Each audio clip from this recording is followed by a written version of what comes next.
é que o protestantismo ensina uma justificação a essa justiça meramente imputada, né? Nós continuamos o mesmo, mas Deus imputa sobre nós uma justiça sem nos mudar.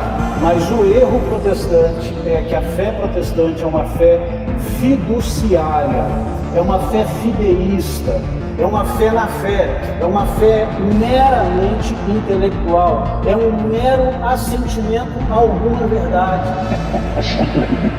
A única vez que a expressão sola fide aparece na Bíblia é para dizer que não é porque somente o sola escritura, segundo compreendem os protestantes, não é bíblico, porque em lugar nenhum a Bíblia fala que é só a Bíblia.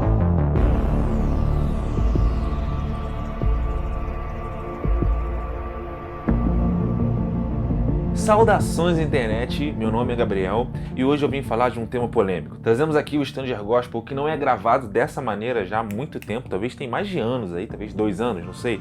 As últimas edições que a gente fez do Stranger Gospel foram simplesmente vídeos que eu fiz somente a narração. Só que nesse momento eu quis dar uma atenção especial para esse tema. O Centro Dom Bosco, que é um centro católico romano, ele fez algumas críticas a nós evangélicos, a nós protestantes, e especialmente as 5 solas que eu acredito que não são verdade, que eu acredito que são mentiras. Algumas coisas que eles falaram são verdadeiras, mas eu vou focar nesse vídeo coisas que eu discordo. Algumas coisas que me chamaram a atenção, tá bom? Eu não vou fazer um comentário da live inteira, então se você quiser ver a live inteira deles, você vai ter que entrar no canal deles e poder assistir. Aqui você vai ter simplesmente um recorte baseado na minha opinião. Então antes de vocês virem falar, vocês que vão querer criar treta baseado no que eu vou dizer, que eu cortei, que eu tirei de contexto, esse vídeo é um vídeo tirado do contexto, tá? Porque eu realmente estou dando a minha opinião. Se você quer ver um vídeo exatamente o que eles falaram, vai lá, vai aparecer algumas cenas aqui, enfim. Então, embarca com a gente aí nesse evangelho estranho, nesse Stranger Gospel, eu acredito que você não vai se arrepender.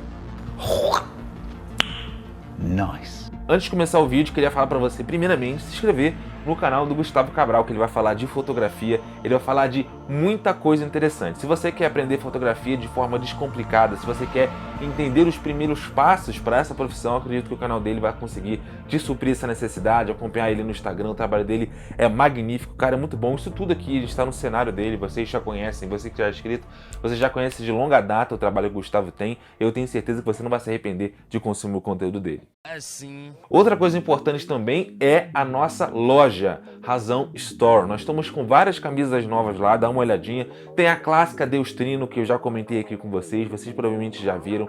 Tem outras camisas, camisas do neon, tem a camisa da lei, camisa da graça, camisa dos reformadores, você tem diversas camisas diferentes, que eu acredito que com certeza vai fazer você espalhar o evangelho aí por onde você passar. Com certeza você não vai se arrepender de adquirir nossas camisas de qualidade, tá bom? Já mostrei pra vocês aqui diversas vezes e estou criando novas camisas aí pra gente colocar lá e também promoções. Então fique ligado no Instagram do Razão na Garagem para você também poder participar das promoções, adquirir os cupons e é isso aí. A few moments later. Então vamos lá, pessoal, pro vídeo. A última vez que a gente fez um react foi naquele vídeo do ateu, né, na Marcha para Jesus, e hoje a gente vai também trazer um react que eu acho que vai ser interessante. Então preste atenção com a gente aí, eu vou refutar ponto por ponto, ou às vezes concordar com eles quando eles estiverem corretos, beleza? Bora lá. Quando a gente olha para esses 5 solas, né, somente a fé, somente a escritura, eu penso assim, como que um movimento protestante, que eu me refiro, como que um movimento que nasceu apontando para a graça de Deus, sola graça, para a supremacia das escrituras, sola escritura, escrituras que foram escritas e compiladas pela Santa Igreja, que aponta para a obra de Cristo, solos Cristos, foi tão combatido pela Santa Igreja? 2 opções, 2 respostas. Primeira resposta, a Igreja Católica é malvada, é corrupta e quer manter os seus filhos nas trevas. Essa é uma resposta que não. Mas tem uma outra resposta também. Existem erros terríveis e fundamentais nos postulados do protestantismo, conforme o protestantismo entende esses postulados. Eu fico com a segunda opção. O problema nessa fala aqui é simplesmente a clássica falácia da falsa dicotomia. Eu acho que tentar colocar simplesmente 2 explicações e tentar, através dessas 2 explicações, tentar encontrar a mais razoável não é verdade. Eu não acho que a Igreja Romana desacredita dos 5 solas porque ela quer colocar seus filhos nas trevas. Eu acredito que ela desacredita dos 5 solas porque ela tem outros motivos para desacreditar. Parte do seu processo cultural, parte da sua teologia, parte da sua história, dos pressupostos, das coisas que são importantes, dos documentos que são fundacionais para aquela tradição. Então, na minha opinião, não é simplesmente dizer que é malvadão ou tá certo, porque ela não precisa ser malvadona e ela não precisa estar correta. Ela pode estar errada, ela pode ter uma boa intenção e pode interpretar mal os 5 solas, pode não concordar com eles por outros motivos. Então eu acho isso um argumento completamente ruim, parece muito lógico, parece que faz muito sentido, mas na verdade não faz sentido nenhum. Eu posso simplesmente abarcar outros motivos, outros sentidos pelo qual a Igreja Romana poderia desacreditar, sem concordar que ela está certa nessas críticas, tá bom? Então, vamos lá. Eu não assumo esse BO. Os 5 solas, corretamente compreendidos, são nossos, são católicos. E é sobre isso que eu vou conversar nessa noite com vocês. Então vai funcionar assim. Para cada sola, eu vou estabelecer, eu vou falar qual que é o sola, eu vou falar qual que é o espantalho que apanha, porque aqui a Igreja Católica não está preocupada com isso, mas existe um espantalho que apanha.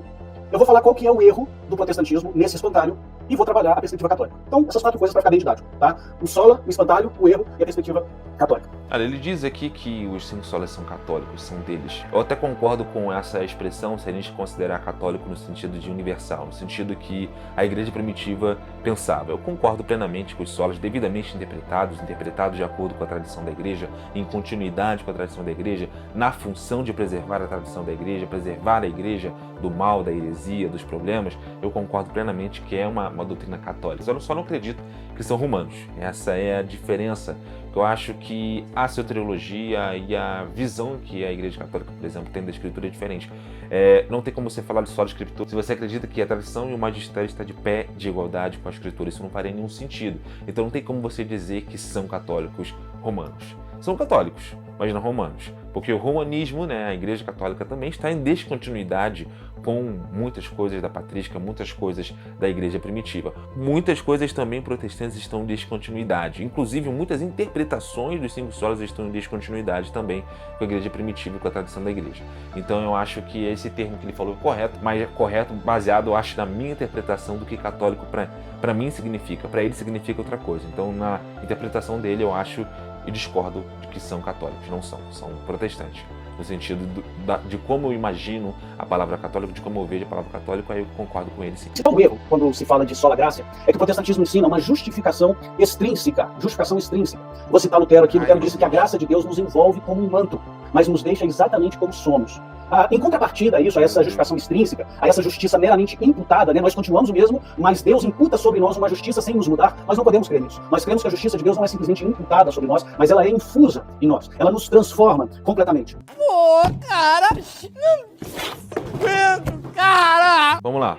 O que ele vai dizer? Ele vai dizer que a reforma protestante acredita numa justificação completamente extrínseca. Ele vai dar o exemplo que Lutero diz que a justificação, na verdade, é um processo que Deus nos envolve com um manto e, na verdade, nos mantém daquele mesmo modo, como se não existisse nenhuma transformação. Isso é uma coisa que completamente não procede. Por exemplo, vou dar um exemplo aqui. Gustavo, deixa eu fazer uma pergunta. Pergunta simples, pergunta de vida de igreja. Você já foi em alguma igreja que bastava dizer que crer em Jesus é o suficiente e que você não precisa viver, que você não precisa fazer coisa assim, ser um cristão? Já viu em algum lugar? Você é protestante a vida inteira. E assim, eu também nunca vi isso. Nunca vi essa prática. O que ele está fazendo a confusão é o seguinte. A Igreja Católica ela vai ver a justificação e a santificação como processos conjuntos.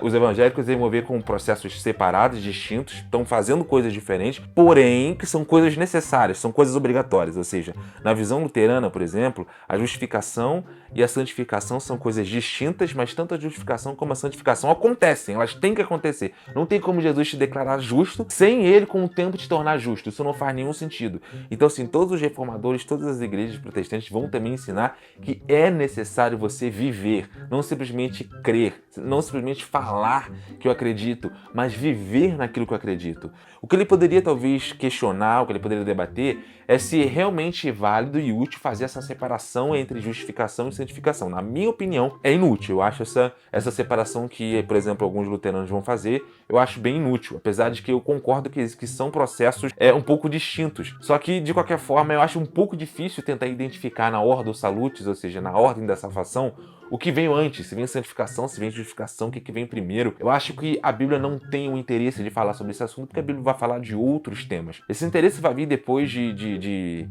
mais teologia medieval, alguns pais da igreja vão falar sobre esse assunto, mas os apóstolos em si, eu acho que não faz sentido. Então esse negócio de que protestantes não acreditam na santificação, isso é simplesmente uma mentira, tá? Isso é uma mentira, isso é falso.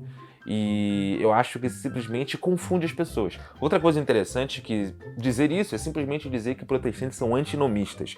Antinomistas é isso que a gente acabei de explicar. São pessoas que não acreditam que deve ser feito algo, que a lei deve ser realizada, né? Antinomista, nomismo vem dessa raiz de lei. Que a gente não deve cumprir a lei, ou seja, cumprir a lei é cumprir os mandamentos de Jesus, amar o próximo, fazer essas coisas. Simplesmente crer é o suficiente. Isso não faz sentido porque Lutero combateu em vida os antinomistas, então não tem como fazer essa acusação para ele. Isso é uma má compreensão que as pessoas têm de Lutero, que deve ser apagada, deve ser esquecida, e na verdade faz parte de uma propaganda de protestante que a gente conhece bem da onde que vem, né? A Bíblia fala em mérito. Mateus 6, capítulo 6, de 2 a 6. Quando orardes, entra no seu quarto, e o seu pai que te vê no oculto te recompensará. Quando deres esmola, que não faça diante dos homens, não toque trombetas, e o seu pai que veio oculto te recompensará. Quando orardes, entra no teu quarto. Quando jejuardes, lave o rosto, e o teu pai te recompensará. Mateus 25, a partir do versículo 34, porque eu preciso citar a Bíblia, a nossa conversa aqui vai ser permeada pelas Escrituras. Então o rei dirá aos que tiverem à sua direita: vinde, benditos, entrai no reino que vos foi preparado desde a fundação do mundo.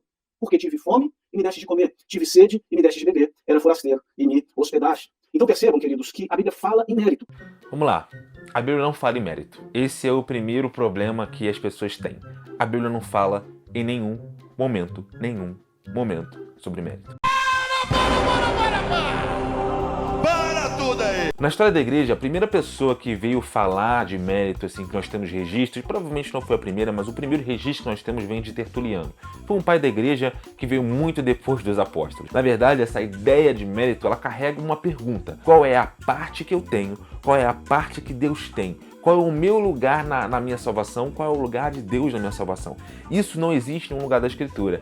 Esse conceito de mérito, esse pensamento de mérito, não existe na Escritura. Então, quando a pessoa vai debater mérito, tanto o protestante como o católico vai debater entre si a questão do mérito na Escritura, eles estão cometendo um gigantesco anacronismo, porque isso não é um tema bíblico, isso não é uma preocupação apostólica, isso não é o que os apóstolos estavam querendo dizer, isso não é o que os evangelistas estavam querendo dizer. Isso vem depois de uma interpretação, de uma psicologização da ordem da salvação, de como a salvação acontece.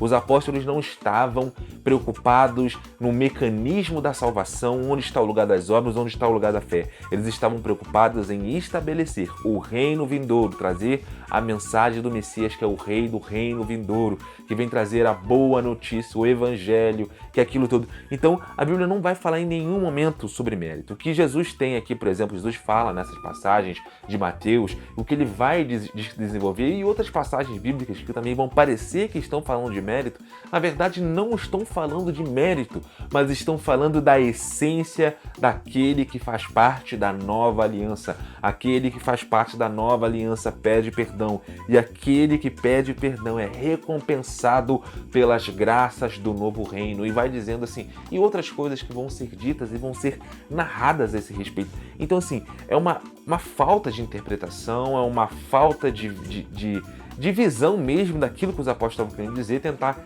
infundir, tentar colocar mérito dentro das palavras dos apóstolos. Assim, eu não estou querendo dizer nem que o uso do mérito é ruim, nem que é errado, nem que é contraditório com os apóstolos disseram. Estou dizendo que isso não é uma preocupação apostólica.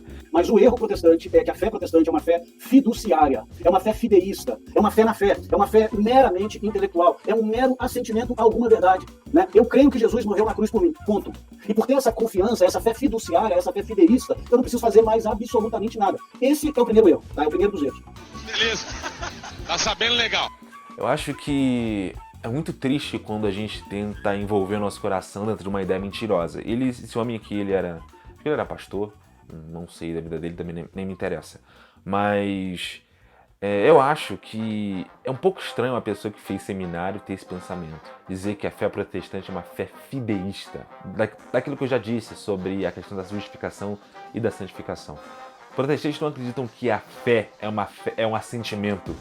Na verdade, isso não faria nem sentido com a defesa que os próprios protestantes vão fazer com a argumentação de Tiago 2,24, quando as pessoas vão ser confrontadas. Na verdade, os protestantes vão dizer que as obras são um fruto da fé, são uma vida em essência daquilo que a fé significa, que é uma coisa inseparável, apesar de serem coisas distintas. Então assim, não faria nem sentido você dizer que a fé protestante é uma fé fideísta, é um mero assentimento intelectual, é uma mera crença, é simplesmente dizer que Deus acredita. O que ele passa aqui? Eu não sei qual é o pensamento que ele teve, eu vou tentar ser caridoso, apesar desse lixo que ele disse aqui, vou tentar ser caridoso que ele falou. Então assim, quando ele vai tentar colocar essa questão de fé e obras, poder dizer que a fé evangélica é simplesmente uma fé fideísta, uma crença, ou seja, não é uma fé que transforma, não é uma fé viva, ele está tentando colocar, empurrar, né, os evangélicos para dentro do erro de Tiago 2,24, o que não faz absoluto sentido. Nenhum reformador acreditou nisso, nenhum deles, porque todos eles acreditavam que a fé viva é uma fé que gera obra, gente. Não tem como não pensar nisso, porque eles acreditam nisso. Só que por causa de uma propaganda mentirosa, sórdida, diabólica, as pessoas mentem sobre os outros. E aqui eu faço também a crítica a vários protestantes que vão dizer que católicos acreditam que a salvação é pelas obras, o que é uma completa mentira. Eles também não acreditam nisso. Na verdade, isso é uma má compreensão que os dois lados têm e que tem que parar, e que está errado, e que é mentiroso, e que faz mal para a alma, faz mal para o outro, entendeu? Eu contar mentira aqui dos outros. Então assim, eu não sei o que ele estava pensando, ele pode estar pensando de outra maneira, eu também não me interesso o que ele estava pensando, talvez ele tenha um pensamento um pouco mais complexo, mas superficialmente dando ao entender, sendo muito caridoso na verdade, tá? Sendo muito caridoso, porque uma fala dessa acho que nem merece tanta caridade assim. Realmente a fala grave é dizer que as pessoas simplesmente acreditam e podem viver do jeito que elas quiserem. Ou seja, eu acredito que Jesus morreu por mim, acredito em Deus, e aí eu tenho uma vida totalmente desregrada, fora do evangelho. Isso não existe, isso eu acho que é um desrespeito, na verdade. E um terceiro equívoco na teologia protestante é não entender que a própria fé já é uma obra. Olha que interessante, essa é a obra de Deus, crer naquele que ele enviou. O próprio Senhor Jesus falou isso.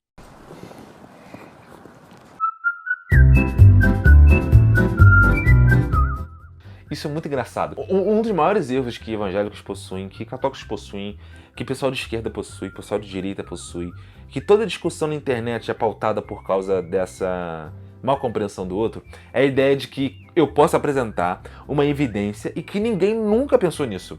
Então assim, quando ele fala, não, porque os próprios protestantes, eles não sabem que fé é uma obra.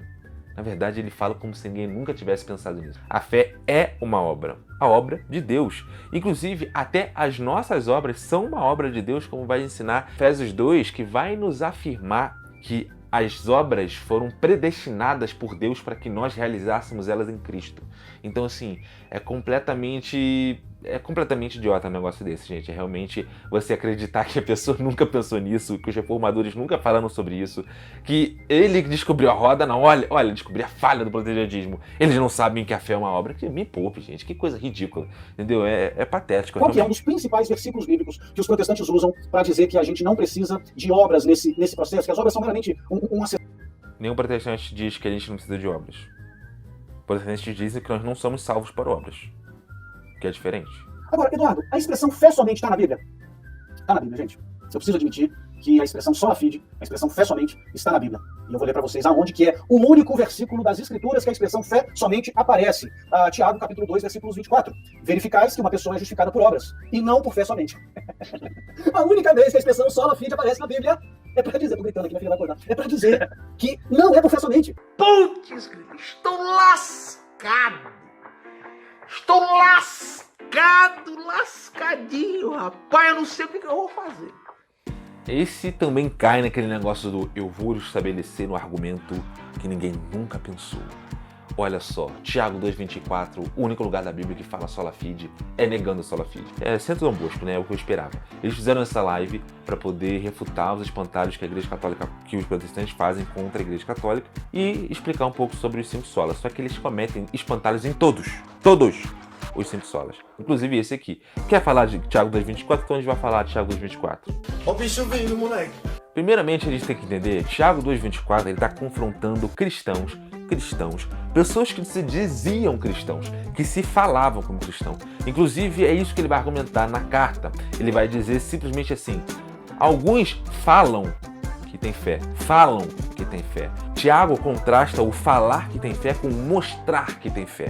Essa é a diferença. Então o que o Tiago está falando? Tiago está falando sim aqui de uma fé fideísta, de uma fé fiduciária, usando o termo que o cara disse aqui, uma fé que é simplesmente um assentimento intelectual, uma mera crença. Isso sim é o que o Tiago está falando. Pessoas que acreditavam que estavam no reino de Deus, pessoas que acreditavam que estavam no Evangelho, mas que não viviam de acordo com aquilo que elas falavam, que não faziam aquilo que tinha que ser feito, mas abriam a boca para dizer, olha só, eu tenho fé em Jesus e por isso eu vou crer, por isso eu vou ser salvo. E na verdade, Tiago está mostrando que não basta ter fé, e fé em Tiago tem esse sentido. Fé no sentido de crer, não basta dizer que você acredita se você não age como se você acreditasse. Não adianta dizer que você acredita em Jesus se você não tem Jesus, se você não é Jesus. Somos chamados a ser extensão do corpo de Cristo. A igreja é o corpo de Cristo, a igreja é o Cristo encarnado para o mundo. Não adianta dizer que você é Jesus sem dentro do teu coração você não ser. Isso que o Tiago está falando. Então, o Tiago vai contrastar essa fé sem substância com a fé com substância. Ou seja, a fé sem substância, como o Tiago vai dizer, é a fé morta, que ele vai contrastar com uma fé viva, ou seja, aquilo que não tem substância com aquilo que tem substância, a vida contra a morte, o verdadeiro contra o falso. E eu acho que Tiago 2,24 não refuta o sola fide de momento nenhum, porque Tiago 24 não está falando do que o sola fide está falando, né? O sola fide foi cunhado em um momento que as pessoas, popularmente, e aquilo que as indulgências passavam para as pessoas, mas indulgência não importa o que falaram que a indulgência significa. Se o povo entende alguma coisa, você tem que aceitar o BO e você tem que resolver o problema. Mas a pessoa que entendeu errado, se a pessoa entendeu errado, o problema é seu. Você tem que lidar com o que as pessoas atendem, a igreja tem que lidar com essa má compreensão que ela gera através do ensino dela, tá bom? É responsabilidade dela sim, então não foge não. Isso tá seco, tá grosso, velho. O que a indulgência queria passar que através de uma obra, através de uma ação, as pessoas poderiam, simplesmente por causa da ação, simplesmente por colocar uma moeda naquele negócio lá para poder libertar uma pessoa do purgatório, elas iriam encontrar salvação para elas ou para outras pessoas. O sola fide vem nesse contexto. O sola fide não quer criar briga entre as boas obras. O sola fide quer criar uma briga entre a sensação que as boas obras nos salvam, entende? É isso que é o sola fide. O tema do sola fide é isso. Então, se o Tiago está falando de uma outra coisa, eu posso concordar. Não é por fé somente. Não é por fé somente, porque o apóstolo Paulo vai ensinar que a fé opera pelo amor. E Tiago vai nos ensinar que a fé é viva. A gente juntando essas duas coisas, a gente tem o sentido da Escritura, o sentido do que fé significa. É uma fé que se transforma, que se materializa, que se encarna na ação.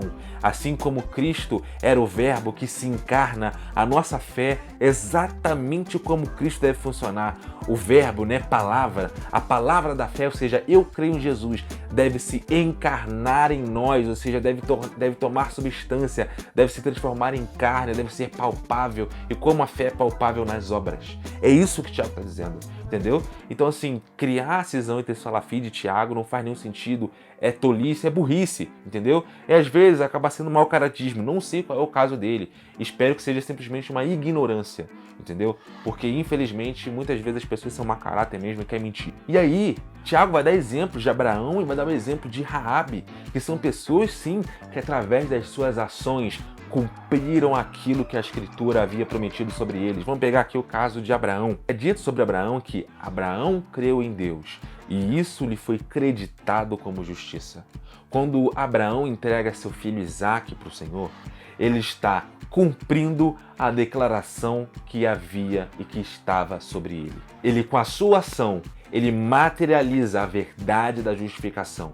Ele materializa de forma inseparável aquilo que Deus declara sobre nós. Não pode estar separado daquilo que Ele irá nos transformar, daquilo que Ele irá cumprir, daquilo que Ele irá mostrar para todas as nações. Então, Abraão sim foi justificado pelas obras e também a gente pode dizer que ele foi justificado pela fé em sentidos diferentes, entendeu? Não no mesmo sentido, então não tem como você dizer que sola fide é refutado por Tiago 2,24, porque como se os reformadores nunca tivessem pensado sobre isso, criado teologia sobre isso, então não faz nenhum sentido. Bora para a próxima. Glória a Deus, glória a Deus.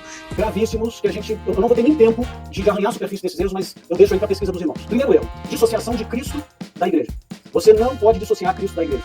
Quando você diz assim, é somente Cristo, não, mas pera lá. Mas Isso Cristo, acontece em menor grau, mas eu até concordo com a crítica dele. Vamos continuar aqui. ele está numa união com a sua igreja, e essa união é verdadeira. Essa união é real. E o segundo erro, eu chamo de docetismo eclesiológico. Para deixar claro, o que é docetismo? Gente, o docetismo é uma heresia do segundo século, e o docetismo, ele ensinava que Jesus não se encarnou de fato. A dokel, em grego, significa parecer. Então, o docetismo dizia que Cristo se parecia com o homem, mas de fato ele não era um homem encarnado. E o que eu chamo de docetismo eclesiológico? Eu chamo de docetismo eclesiológico a eclesiologia protestante. Por quê? Porque se você pergunta para um protestante onde está a igreja, ele não sabe te mostrar. A igreja, do ponto de vista protestante, é algo invisível apenas. Ah, não, a igreja é a comunhão de todos os eleitos, é a reunião de todos aqueles que creem em Cristo. Não, mas cadê a igreja? Me mostra. Quem é a igreja? Então vamos lá, eu acho que isso aqui que ele falou é parcialmente verdade, porque realmente vão ter pessoas que vão radicalizar o conceito de igreja invisível e igreja visível criado por Santo Agostinho. Então eu até posso concordar. Mas dizer que protestante sempre, aí ele comete um erro, e por isso que essa parte está aqui. Se essa parte não, se ele não tivesse falado isso, talvez eu nem comentaria. Então vamos lá. Realmente, não podemos dissociar Cristo da igreja. Existe uma igreja visível e existe uma igreja invisível. A igreja visível, e aí é o que... Essa discussão da igreja invisível e igreja visível é muito interessante. Agostinho está fazendo uma crítica a alguns hereges. E esses hereges vão tentar separar a igreja visível e a igreja invisível para poder passar pano, né, para sua heresia. E Agostinho, ao invés de rejeitar completamente o que eles vão dizer, ele vai concordar, mas melhorar aquela ideia. Qual seria mais ou menos? Igreja visível é o corpo dos eleitos. Aquelas pessoas que o Senhor escolheu, as pessoas que o Senhor renovou, as pessoas que o Senhor sabe que irá estar no grande dia com ele, as pessoas que serão salvas, serão regeneradas e estarão com ele para sempre.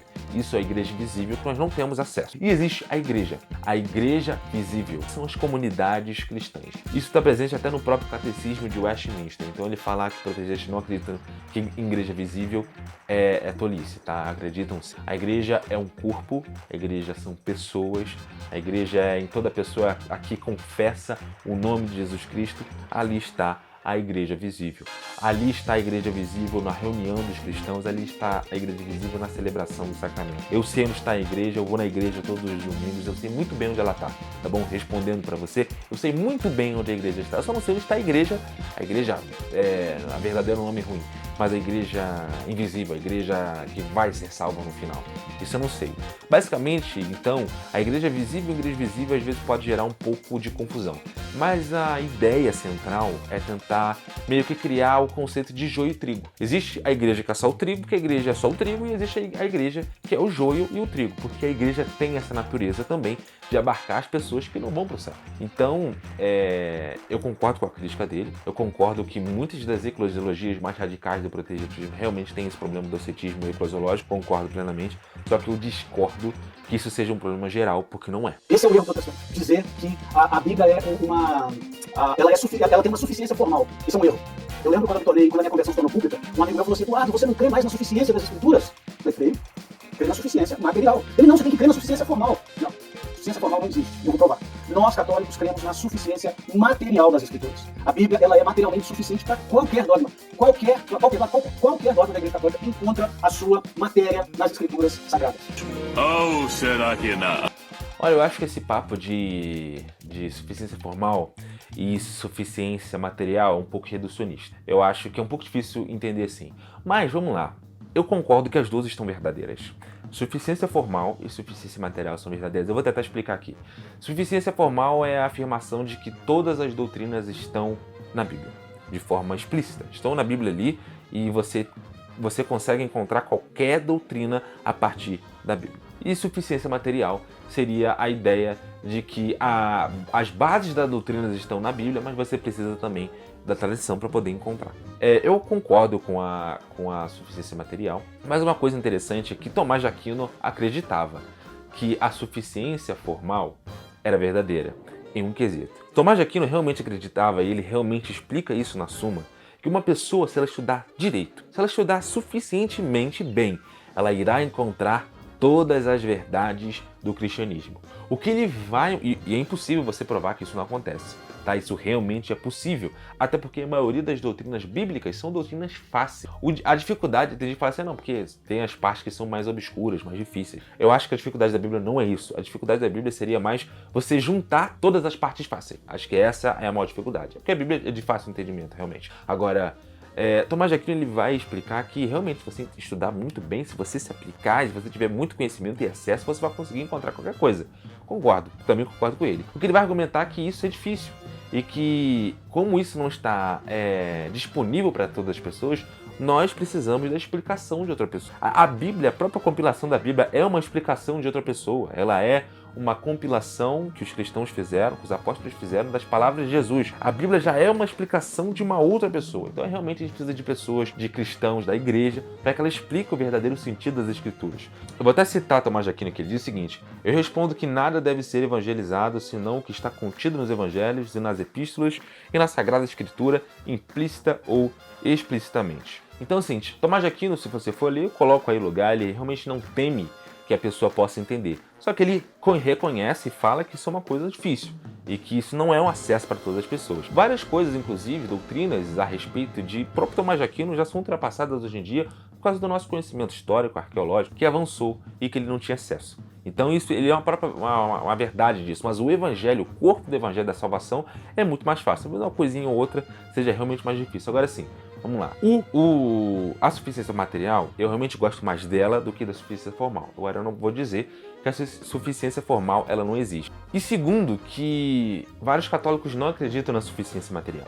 Se você for pesquisar na enciclopédia, né, na enciclopédia católica, você vai ver uma definição que a gente poderia chamar de partim, que é a ideia de que a Bíblia não é suficientemente material. Nós temos literalmente essa expressão. Então, assim, não existe nenhum lugar da Igreja Católica, nenhum dogma dizendo que pessoas que discordam disso são heréticas. Não existe uma decisão, existe uma discordância, no catecismo vai dizer uma coisa, na enciclopédia católica vai dizer uma outra coisa, mas não existe uma condenação para essas pessoas. Então, eu até diria que a ideia partim, né, essa ideia partim de que a Bíblia é insuficiente materialmente, talvez seja até a maioria popularmente. Ela seria a minoria, talvez, nos círculos mais acadêmicos, apesar de existir, sim, acadêmicos que acreditam nisso, que é o caso próprio aí da enciclopédia católica, tá bom? Outra coisa é que antes da Reforma Protestante não existia uma explicação muito boa do legado da tradição e da Escritura. Então, falar de suficiência material e suficiência formal antes da Reforma Protestante, antes da Contra-Reforma, é anacrônico. Então, assim, não faria nenhum sentido você tentar aplicar essas fórmulas na antiguidade. Realmente não faz sentido. O que existe nos pais da igreja é a suficiência das escrituras. Essa definição formal, material, isso é uma definição posterior. E o princípio do sola escritura, né, ele vai surgir simplesmente no contexto em que Lutero, na interpretação dele, a igreja estava em contradição com aquilo que é a outra igreja, a igreja do passado. A igreja do passado professava que eram os apóstolos. Então, assim, quem eu vou escolher? A igreja que confessou uma verdade um tempão ou a igreja de agora? E isso vale para protestantes também. Existem verdades que não são verdade, que os protestantes acreditam que estão em descontinuidade com a da igreja e com os apóstolos. E está errado, tá bom? Sem passar pano. E alguém pode dizer assim: não, Eduardo, mas a Santa Igreja diz que a tradição está em pé de igualdade com a Escritura.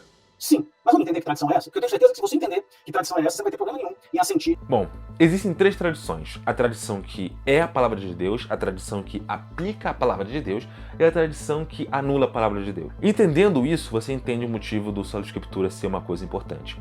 A tradição que é a palavra de Deus é a tradição dos apóstolos, aquilo que Jesus ensinou, os apóstolos ensinaram para as pessoas e que se transformou na Bíblia futuramente, que eles escreveram e que hoje nós temos acesso na Escritura Sagrada. Isso é a palavra de Deus, a tradição que é a palavra de Deus. Existe a tradição que aplica a palavra de Deus, que são coisas que não necessariamente foram ensinadas pelos apóstolos, que certamente não foram ensinadas pelos apóstolos, que os apóstolos não pensavam, mas que é uma coisa que nos ajuda a viver a vida cristã, que nos ajuda a embelezar e aplicar a palavra de Deus, a tradição que é a palavra de Deus. E existe a tradição que anula a palavra de Deus, e é somente essa tradição. É somente a essa tradição que o sola escritura diz respeito, que o sola escritura quer combater, que quer criticar, que é o caso de muitas ideias e pensamentos que a Igreja Católica Romana tem hoje, entendeu? E que tinha antes. E que muitos protestantes têm hoje também, contradizendo o princípio do sola escritura, ok? Então, o sola escritura ele quer destruir a última tradição, não as 2 primeiras. Como que a igreja sobreviveu antes da redação? Porque Jesus não subiu aos céus e deixou o livro com os apóstolos, deixou o Novo Testamento. O Novo Testamento foi surgindo. Isso aqui é um espantalho do sola escritura. Isso só vai funcionar para quem acredita em nuda escritura, que a escritura deve ficar desacompanhada. Aí realmente, Quando não existia escritura, como é que a igreja viveu? Agora, para quem acredita no sola escritura da forma que ele é fundamentado pelos reformadores, isso aqui não faz nenhum sentido. E antes da Bíblia, meu amigo, as pessoas iam realmente aprender através da tradição. Aliás, através dos escritos apostólicos, que tinham registros, que eu passando de mão em mão, antes dos escritos apostólicos existirem através de tradição, de boca em boca, até o Espírito Santo, através do seu poder, e ajudar os apóstolos, os escritores a escrever a Bíblia. E a Bíblia ser um meio e um registro, um registro perfeito da palavra do Senhor, do qual nós temos a certeza que foi Ele que ensinou e nós podemos ter acesso e podemos analisar as demais. Agora sim, realmente teve coisas que Jesus não disse, só que coisas que Jesus não escreveu, não deixou ou não permitiu que estarem na Bíblia não é pressuposto para você acreditar em coisas que contradizem a Bíblia. O sola escritura, segundo compreendem os protestantes, não é bíblico, porque em lugar nenhum a Bíblia fala que é só a Bíblia. Você não vai achar sola escritura. Eu perguntei para um amigo meu, teólogo, pastor, calvinista, teólogo brilhante. Eu perguntei para ele onde a Bíblia fala que é sola escritura. Aí ele citou 2 Timóteo 3,16, toda a escritura é inspirada por Deus. Eu falei, não, tá falando que toda a escritura é inspirada por Deus. Eu quero saber onde fala que é só a escritura. Ele não, Eduardo, só a escritura é algo que a gente presume, da tradição de homens. Será? Então, sola escritura não está na Bíblia. Uma outra coisa que prova que o sola escritura não é bíblico, gente, está na Bíblia. Agora eu vou provar que o sola escritura não é bíblico. Está na Bíblia. Atos 8:31. A gente vê um oficial da rainha da Etiópia, Candace, um etíope, que tinha ido a Jerusalém adorar, e ele está voltando para casa, lendo o profeta Isaías. E aí, se não me engano foi o Diácono Felipe, acho que foi o Diácono Felipe, corre até ele e pergunta, entendes o que lês? E ele responde, como entenderei se alguém não me explica? E estava conversando com um amigo protestante e eu me falou, onde é que está na Bíblia? E ele respondeu, onde é que está na Bíblia? Que tudo tem que estar na Bíblia. E o amigo ficou meio sem reação. Um dos maiores argumentos que as pessoas acham que é um dos maiores argumentos que o evangélico vai falar assim, onde está na Bíblia? Aí a pessoa pergunta, onde está na Bíblia que tudo está na Bíblia? E na verdade, o evangélico está errado, porque está fazendo uma pergunta nuda escriturista, uma pergunta que não é do sola escritura. O evangélico realmente não entendeu o sola escritura. Quem entendeu o sola escritura faz uma pergunta irrefutável. Como isso que você disse aí, como isso que você acreditou aí, que você acredita, que você ensina, não contradiz a Bíblia? Aí tu matou. Quando a gente fez a pergunta, realmente faz todo sentido. Onde está na Bíblia, que tudo tem que estar na Bíblia. Faz sentido. Se tudo tem que estar na Bíblia é verdade, isso devia estar na Bíblia. Agora, se a Bíblia diz que o que ela diz é infalível, então tudo que está na Bíblia é verdade. Logo, tudo que eu acredito tem que estar em favor, em favorável, tem que estar em consonância, tem que estar em continuidade com aquilo que a Bíblia ensina. Então, se eu acredito em alguma coisa que contradiz a Bíblia, essa coisa é mentira. E aí, meu amigo, aí dá ruim. E se você crê que a escritura é um livro inspirado, você precisa de um magistério inspirado. Você precisa de um magistério inspirado. Isso eu já respondi em vídeo. Tem um vídeo do Sola Escritura Refutado que eu explico. Que é o seguinte, será que eu preciso de um magistério infalível para poder entender a palavra de Deus infalível? Eu não vou dizer, nem vou comentar para instigar a tua curiosidade. Mas eu refuto completamente esse argumento bobo aqui. Isso é ridículo. Então entra lá, tá no card aí em cima, ó, e acessa o vídeo. Entra no erro do livre-exame. Em que você enxerga o livre-exame e acha que a interpretação que você tem é a interpretação correta, a interpretação que o outro grupo tem está incorreta. Então você fica no impasse. Quem está certo, quem está errado? Livre-exame e livre-interpretação são coisas diferentes. As pessoas não entendem isso e as pessoas mentem sobre isso. Isso é Dom Bosco, né, gente? Chovendo molhado, né? É o padrão deles. Mentir e falar besteira. Realmente, as pessoas vão diferenciar livre-exame de livre-interpretação. O que é livre-exame? Qualquer pessoa tem o direito e os meios para sozinha conseguir ter acesso à Escritura e conseguir ler na Escritura e conferir, examinar se aquilo que alguém está dizendo está em consonância com a Bíblia. É muito fácil, você só precisa não ser analfabeto, você simplesmente vai ler a Bíblia e a pessoa vai falar, é assim que faz, você vai ler a Bíblia e olha só, eu acho que está em contradição. Você pode... Isso, o livre-exame, é você ter o direito de fazer isso. Você ter o direito de ir lá e conferir com seus personagens. Livre-interpretação é que você pode acreditar no que você quiser. Cada um tem sua interpretação. Aí é outra coisa, tem completamente diferente. Talvez você causa isso. Talvez, assim, a deturpação do livre-exame seja a livre-interpretação. Eu assumo esse BO. Realmente, na igreja evangélica, você tem realmente esse problema da livre-interpretação, que ela realmente existe, ela pode ser causada pelo livre-exame. Agora, eu não vou jogar a água junto com o bebê. Água suja junto com o bebê. Então o livre-exame é uma coisa boa, é uma coisa verdadeira. Não é porque as pessoas deturpam ele que eu vou jogar ele fora. Até porque não faz nenhum sentido. Durante toda a live eles pegaram e leram textos bíblicos. Se eles não acreditassem em livre-exame, eles não poderiam nem fazer isso. Então assim, tem lógica nenhuma. Então, pessoal, hoje eu ensinei para vocês como vocês têm que tomar cuidado. Quando eu vi o Centro Dom Bosco fazendo isso aqui, eu já sabia que ia ser assim. Eu achei que ia ser muito pior. Foi ruim, mas eu achei que ia ser muito pior. Então eu acho que o trabalho está feito aqui, a defesa está feita, do que tem que ser defendido, do que não tem que ser defendido a gente simplesmente vai concordar. Então se inscreve no nosso canal, comenta aí o que você achar, compartilha para o máximo de pessoas, para esse vídeo alcançar um máximo de gente, porque eles têm um alcance absurdo e eu tenho um alcance pequeno. Então para poder tentar reparar um pouco do estrago que eles fizeram, depende de você, para você passar isso para as pessoas, tá bom? Então pessoal, abraço e Deus abençoe vocês e até a próxima.